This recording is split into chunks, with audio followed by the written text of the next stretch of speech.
Harry Potter and the Sorcerer's Stone. This book I thrifted with the rest of the series. I bought the entire series from a thrift store. This book, I didn't realize, has a name in it. Goldsworthing Family. Thank you guys for donating. This is only 300 pages. As far as book goes, this is very tiny. Considering the movie was like 3 hours, this is very small. Let's get to it.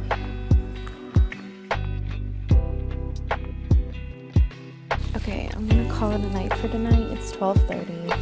I'm on page 53, I think, so I'm like 1/6 of the way done. I got to the part where Hagrid's like, "You're a wizard, Harry." I notice as I'm reading, I'm very much picturing the scenes from the movie in my head. I was surprised that like some of the quotes were like verbatim, but there's just a lot more detail, which I like. I'm entertained so far. I thought it would be more kiddish, but it's really not. I find it entertaining still. It's currently day 2 of reading Harry Potter and the Sorcerer's Stone. I'm kind of realizing how creepy it is that Harry was receiving those letters addressed to him from Hogwarts. You know, in the movie they did it once, and that was like cute and charming and like, ooh, magical and mysterious. But in the book, they did it to several different locations. They did it from the cupboard to the bedroom his uncle moved him to the hotel they went to the shed in the middle of the ocean. As a kid, this just shows you how anxious and weird I was. I would have thought I had like a stalker. I would have shredded those letters too. I'd have been like, get that the hell away from me. I'm reading about like where Hagrid's telling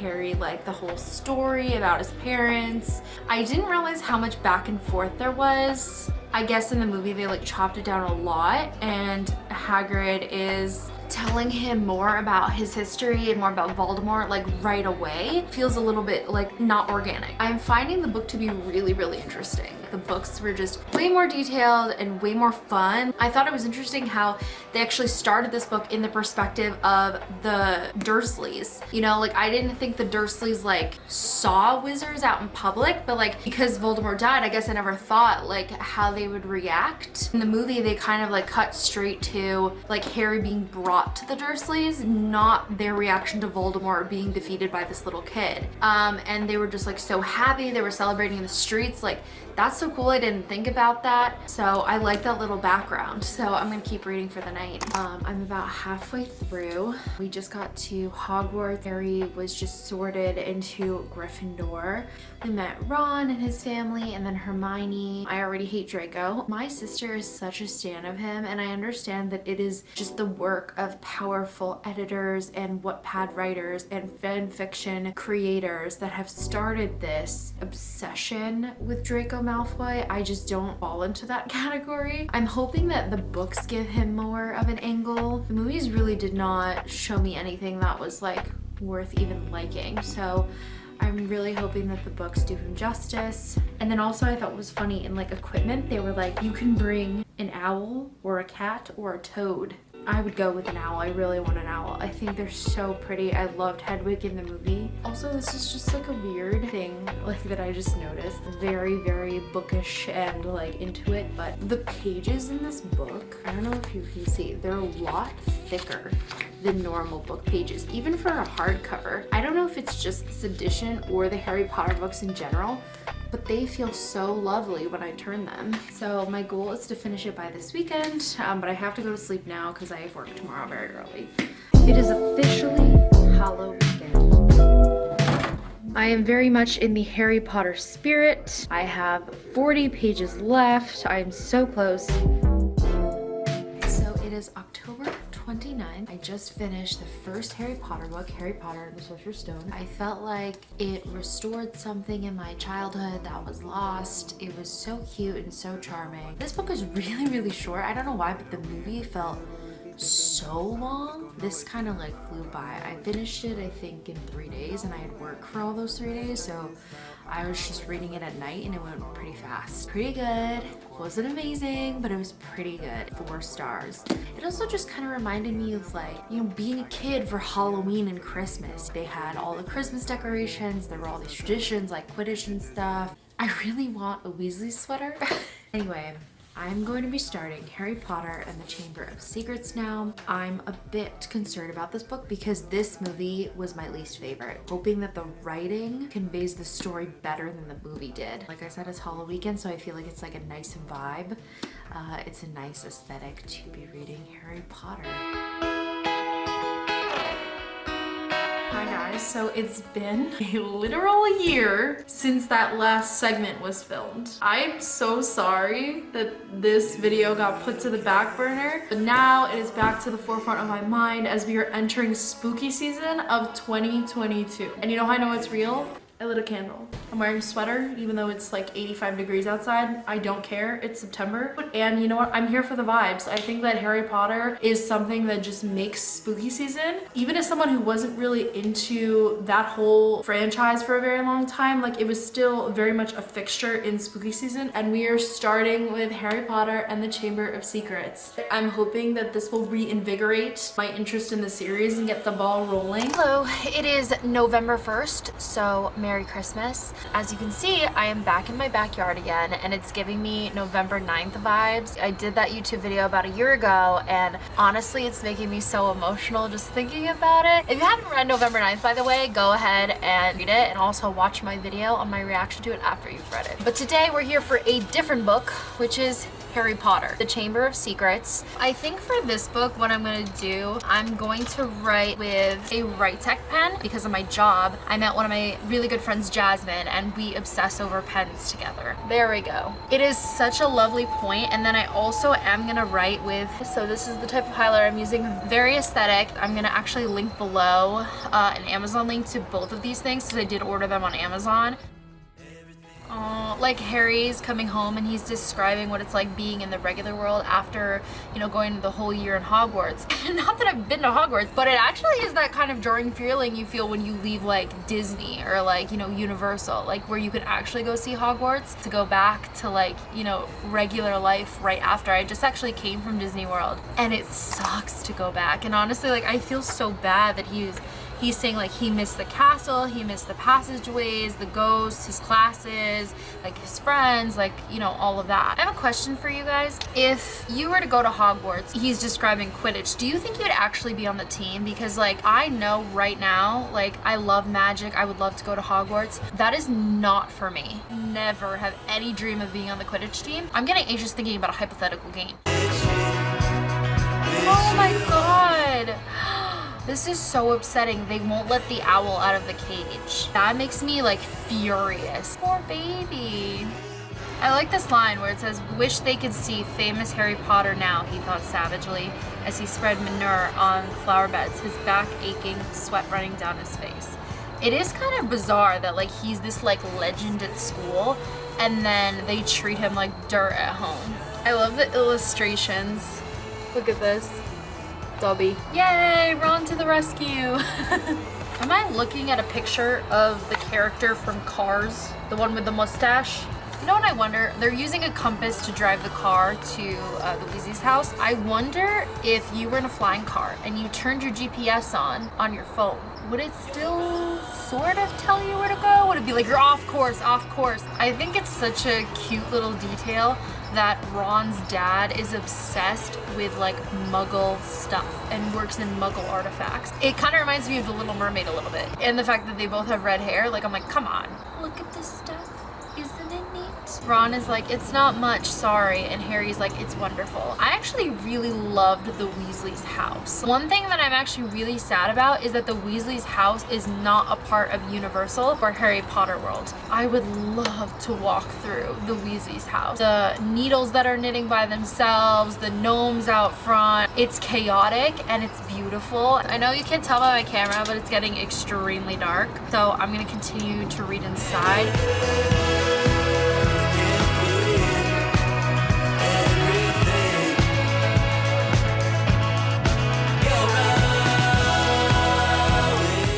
So I'm at the part where they're basically, you know, getting ready to go to Diagon Alley to get supplies, and my favorite thing is how Mrs. Weasley is like yelling at her children, and then she's like, Harry, would you like another sandwich? They have so many kids, and they're still so lovely and so nice to Harry, and it's like so cute. They're also dropping hints at the fact that, you know, Ginny and Harry are gonna be a thing. Ginny's like sticking her elbow in butter. It's cute because she's like a little crush. But one thing that I am noticing, I don't know if this is taking the fun out of it. It's still a good read. It's very cute and wholesome. The way that I know if it's good is if the words make me view a movie in my head. But because I've already watched this movie, I have a preconditioned notion about what this is supposed to be like, and therefore really know how good the book is because I'm already envisioning the movie in my head.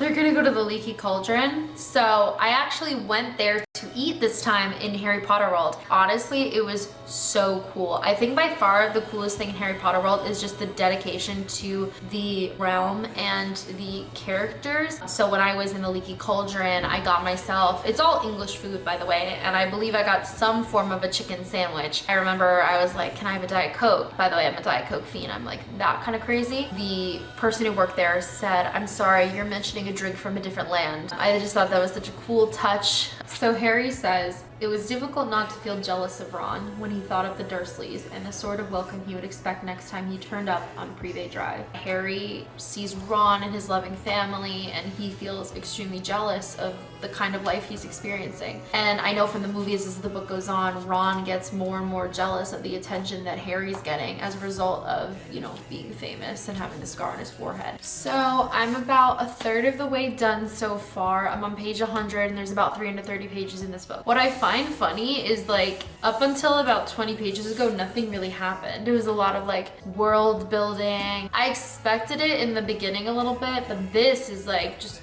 a lot of like build up to the actual thing. Since that moment that I last updated you guys in the beginning of the book, my sister has finished her Lego Disneyland set. I changed my nails from Halloween to Thanksgiving. Look at how sparkly that is. I love it. And that's kind of the important stuff. In the book, what's happened so far, Harry is kind of being set up for the fall of the opening of the Chamber of Secrets. Right now I'm in the scene where him, Ron, and Hermione are like in Hogwarts over Christmas break. They are taking the Polyjuice potion and they are going to try to be Slytherins, and they're going to try to talk to Malfoy and see if he knows anything about what's going on with the Chamber of Secrets. I'm not gonna lie, you guys, this book has been really hard for me to get through. And right now, the part that I'm in did go pretty fast. Pages, I think like 180 to 220 were pretty good, and I got through them really quickly. Before then, it just felt like it was dragging on forever, and I'm gonna say it's pretty tough. I'm on page 317, and it's about 340 pages in total. So I'm at the part where he meets Tom Riddle, and he realizes that it's Voldemort. Maybe he realizes is giving Harry Potter too much agency because he was literally so slow. Anyway, we get to the part where Tom starts talking about how he changed his name even back then to Voldemort because his last name Riddle came from a muggle who abandoned him before he was born. And I'm like, has Voldemort literally just been doing all this because he has daddy issues? Because that's hilarious, okay? He wrote, so Jenny poured out her soul to me, and her soul happened to be exactly what I wanted. I grew stronger and stronger on a diet of her deepest fears, her darkest secrets. As much as I hate Tom Riddle, that line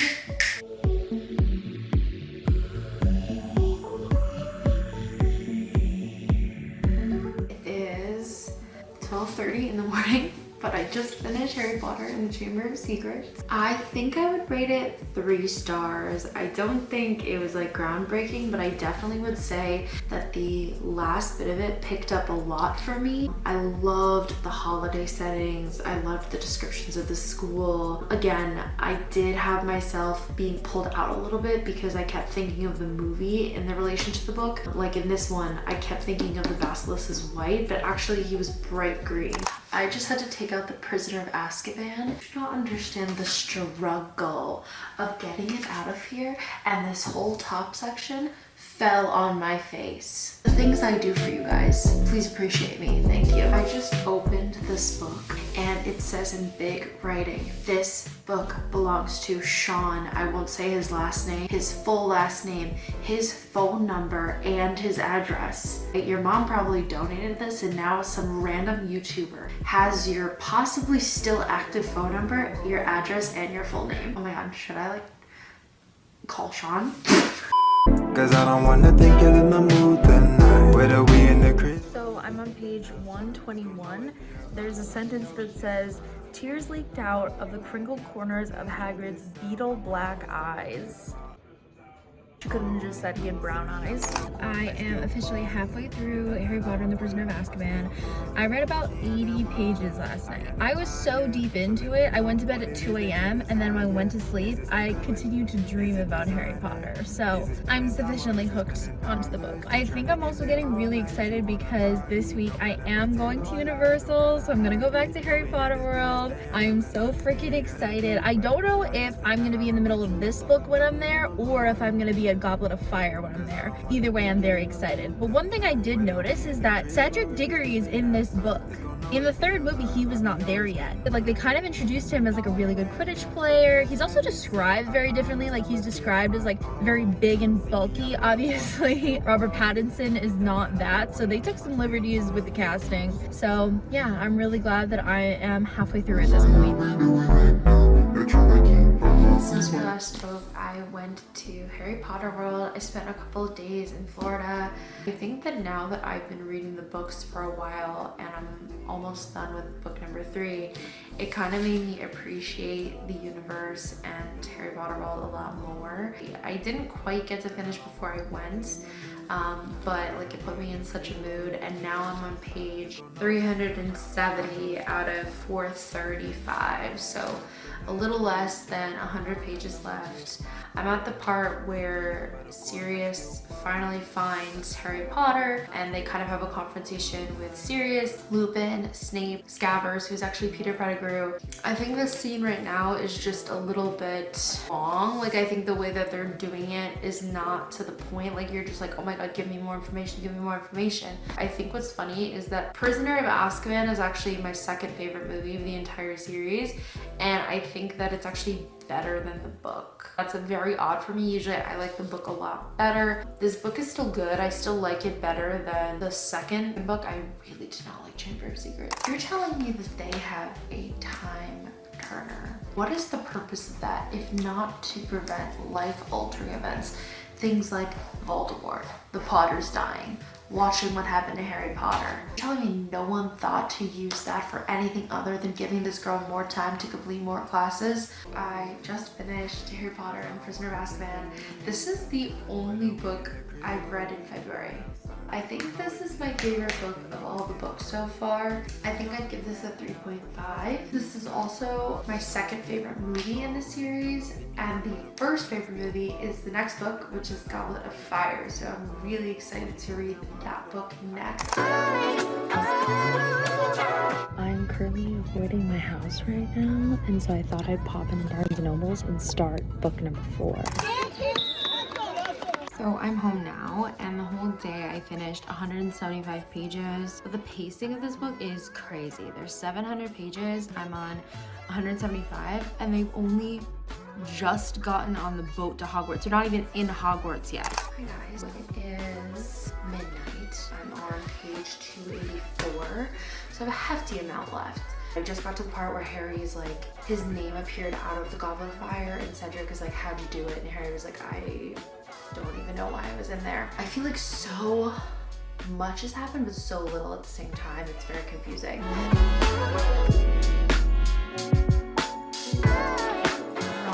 is being a butthead. I don't like when they're fighting. Is this supposed to be Rita Skeeter? Or Rita Skeeter, however you say it. I understand that J.K. Rowling is trying to use Harry's point of view to describe the other characters. However, when you do that, you alter like the character's personality. And so Harry keeps mentioning how hot and how handsome Cedric is. So Harry writes, then there was the fact that Cedric looked the part of a champion so much more than he did. Exceptionally handsome. With his straight nose, dark hair, and gray eyes, it was hard to say he was receiving more admiration these days. Cedric or Victor Crumb? The Nile is a river in Egypt. Oh my god, my fingers are actually falling asleep because of how heavy this book is. And I'm only on 320. I don't know how much, like literally both my fingers are numb. I am exhausted. I want to go to sleep so bad, but I really wanted to get to page 400 and I'm on page 403. Couple of things.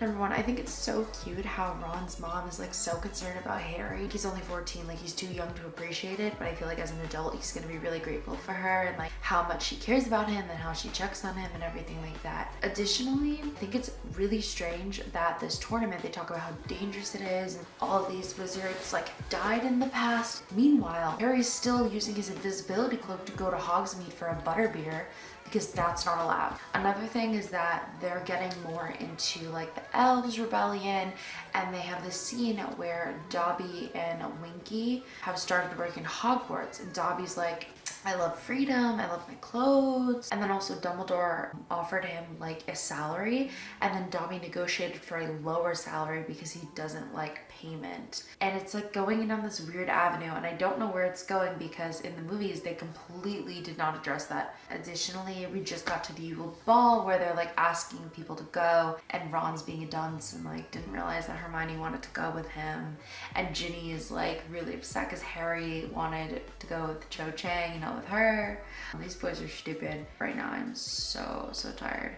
I'll see you guys tomorrow. Good morning, people. I am going to give myself the rest of the afternoon to finish Harry Potter. That's extremely ambitious of me, and I also plan to go to Barnes & Noble tonight with my sister. But until then, I'm going to be reading Harry Potter and the Goblet of Fire. I have 330 pages left. I think I can do it. It's a lot of conviction for somebody who's very indecisive. I think it's interesting that they celebrate Christmas still, because obviously that's a very like Christian Catholic holiday, and it doesn't seem Christianity and Catholicism would mix with magic.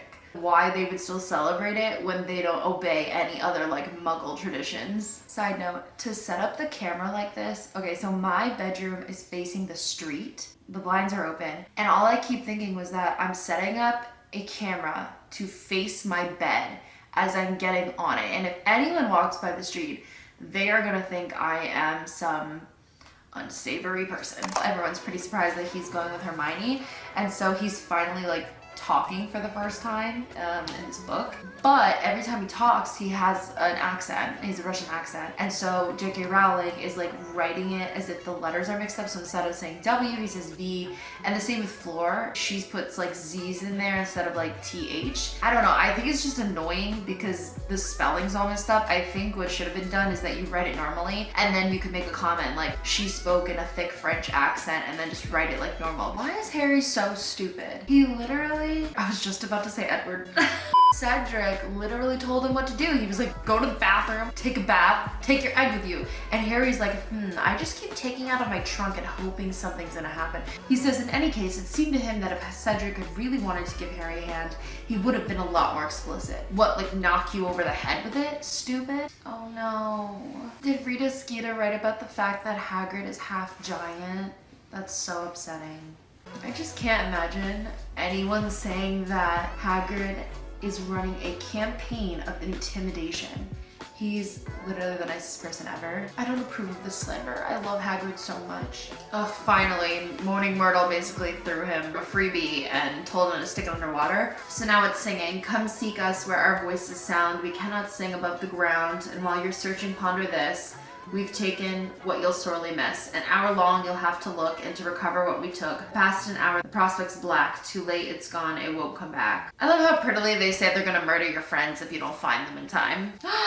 Padfoot! Oh, Sirius is coming back. I'm getting so nostalgic right now. Oh, last summer. I want Stranger Things to come out again. So I'm on page 535. So in the movie, Harry finds out about Barty Crouch Jr. being a disgraced, wizard, and that he was associated with Death Eaters from, what is it called? That like memory, like fountain inside Dumbledore's office that shows old memories. And that's how Harry sees the scene where Barty Crouch Jr. was outed in front of his father as a Death Eater. However, in the book, Sirius appears to Harry, Hermione, and Ron at Hogsmeade as, you know, his animagus, and tells him, oh, I knew him from Azkaban. He died about a year after getting there, and his parents visited him at their deathbed, and the mom slowly died afterwards from grief. And Barty Crouch Sr. never even got his body, and that's why Barty Crouch Sr. is disgraced and does not want to have anything to do with Death Eaters because it ruined his entire life. So I just think it's interesting that they changed that, but that's where I'm at in the book right now. I just love these drawings. I think they're so cute. Is that too dark? All right, well, it is 7:20 something. I'm on page 605, so only like 100 pages left. I'm gonna take a little bit of a break because I am tired of reading for the past 3 hours. I'm gonna get some dinner for myself, and then my sister and I are gonna pop into Barnes & Noble's, probably gonna show you a little bit of that. And then I am going to finish this book tonight. I know I said that I was gonna finish the book last night, but honestly, I didn't have enough time. And of course, I had to just buy that, which honestly, quite expensive, but I had a gift card, so I was like, fine. And it is my aesthetic. Black and gold, definitely my staple colors. Also, I went ahead and got Icebreaker. I've heard so many good things about this on TikTok. Additionally, I got Legends and Lattes. Honestly, this isn't the type of book that I would normally pick up, but I heard a YouTuber talking about it where she was like, have you ever heard of like cozy fantasy, where like the fantasy and the plot aren't exactly like high stakes? And I feel like this will be a nice contrast to Harry Potter, where literally everything is high stakes. So I'm on page 605. We are at the third task, and honestly, there was allotted 120 pages for the last final task, which, spoiler alert, if you know what happens, like, it's a huge moment. I just can't believe that 100 pages was allotted for that, and then 200 pages was allotted for the beginning before they even get to Hogwarts. I just think that that's crazy. Also, if you're wondering why I'm reading on the floor, I have this thing where I get older and just never wiser. Basically, I have this thing where I'm like, okay, I already went outside today, right? I went to church, I went to Ulta. Now, I cannot bring my dirty outside clothes onto my bed because I refuse to shower. And so that's why I'm gonna be reading on the floor. I know that that's low-key crazy, but like, if I wear my outside clothes onto my bed is now dirty, and then I have to wash the sheets. Now, my outside clothes cannot touch the couch or the bed because they're dirty. Does that make sense? Anyway, I'm obsessed with this song right now. Oh, also, I realized that Harry did actually still get to see the pensieve. But anyway, he gets to see Dumbledore's memory still, and he sees like the full trial. They did have an extra scene in there, which was about how Barty Crouch Jr. sentenced to Azkaban is because he's accused of messing with Neville's parents, who were quite popular and well loved, and he apparently like messed with their minds so bad that they're clinically insane. I don't know if I just forgot that part. I assumed in the movie that they had died at the hands of Voldemort, not that they were just like in an insane asylum. I know he was being raised by his grandma, but I just think that's so sad because Neville's such a sweet kid. Oh, Mrs. Weasley came to support Harry. That's so cute. Oh my god, I love this woman. There's a riddle. Let's see if we can figure it out. The Sphinx sat down upon her hind legs in the very middle of the path and recited, "First think of the person who lives in disguise, who deals in secret and tells naught but lies. Next tell me what's always the last thing to mend, the middle of middle and end of end. And finally give me the sound often heard during the search for a heart to find word. Now string them together and answer me this, which creature would you be unwilling to kiss?" Oh, is it a Dementor? A spider? I really liked Cedric. I like him better now in the books, especially since like in the movies, we only really saw him in the 4th movie. And in this series, he's been around for about 2 books now, and he's so nice. Like, he's really fair and very sweet. I'm so sad that he died. This is so creepy. But then through the mist in front of him, he saw with an icy surge of terror the dark outline of a man, tall and skeletally thin, rising slowly from inside the cauldron. "Robe me," said the high, cold voice from behind the steam, and Wormtail, sobbing and moaning, still cradling his mutilated arm, scrambled up to pick the black robes off the ground, got to his feet, reached up, and pulled them one-handed over his master's head. The thin man stepped out of the cauldron, staring at Harry, and Harry stared back into the face that had haunted his nightmares for 3 years.